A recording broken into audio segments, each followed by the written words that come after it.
প্রিয় প্রবাসী ভাই বোনেরা, আসসালামু আলাইকুম। আপনাদেরকে একটু জরুরি সংবাদ শেয়ার করতে চাচ্ছি। আমাদের কালকে একটা মিটিং ছিল পররাষ্ট্র মন্ত্রণালয়ে।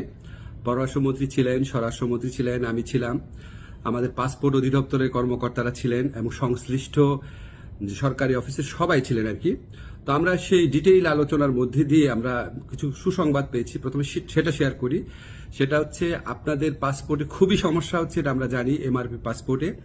এমআরপি পাসপোর্টে পাওয়া এই 15 ডিসেম্বর থেকে আপনারা এমআইপি পাসপোর্ট পাওয়া শুরু করবেন এবং পরবর্তী 3 সপ্তাহ থেকে 4 সপ্তাহের মধ্যে প্রত্যেকে যারা আবেদন করেছেন এমআরপি পাসপোর্ট পেয়ে যাবেন।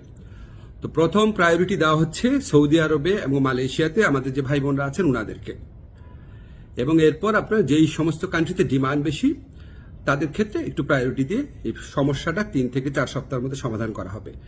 এবং এত পরিমাণ এমআরপি পাসপোর্ট ছাপানো হচ্ছে যে ইনশাআল্লাহ আগামী 2-3 বছরে এই সমস্যা আর কখনো হবে না। এখন আপনাদের একটা অনেক সাফারিংস হয়েছে, অনেক কষ্ট হয়েছে, এটার জন্য অনেক ধরনের হয়রানি হয়েছে, সেটার জন্য আন্তরিকভাবে দুঃখিত। তবে ভাই বিনয়ের সাথে বলি, এই প্রবলেমটা সলভ হয়েছে বিগত ফ্যাসিস্ট সরকারের আমলে। সেখানে আপনার যে তৎকালীন মন্ত্রী ছিলেন উনি আপনার এই পাসপোর্ট ছাপানোর কাজটা ওনার একটা পরিচিত কোম্পানিকে অনিয়মতান্ত্রিকভাবে দিয়ে দেওয়ার চেষ্টা করেছিলেন। তো সেই প্রক্রিয়ায় রেজিস্ট্রেন্স করতে গিয়ে, এটা আপনার টেন্ডারিং করতে গিয়ে অনেক 1.5 বছর সময় ক্ষেপণ হয়। তারপর ওই পুরো প্রক্রিয়াটা আমরা আসার পর বাতিল করে ফাস্টেস্ট ওয়েতে যাওয়ার জন্য একটু টাইম লেগেছে, আপনাদের অনেক কষ্ট হয়েছে, আন্তরিকভাবে দুঃখিত।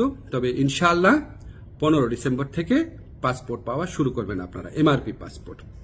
আর ই পাসপোর্টের ক্ষেত্রে আপনাদের সহযোগিতা করার জন্য আমাদের ডিসিশন হয়েছে যে এখান থেকে দরকার হলে টিম যাবে বায়োমেট্রিক ডেটা নেওয়ার জন্য, সেগুলি আপনাদেরকে পরে বিস্তারিত জানানো হবে। প্রবাসী ভাই বোনদের জন্য প্রতি আমাদের অনেক দায় রয়েছে, অনেক কাজ করার ইচ্ছা আছে, কিছু কিছু চেষ্টা করছি। আরো কোনো কাজে অগ্রগতি হলে আপনাদের জানিয়ে দেব। আপনারা আমার জন্য দোয়া করবেন। খোদা হাফেজ।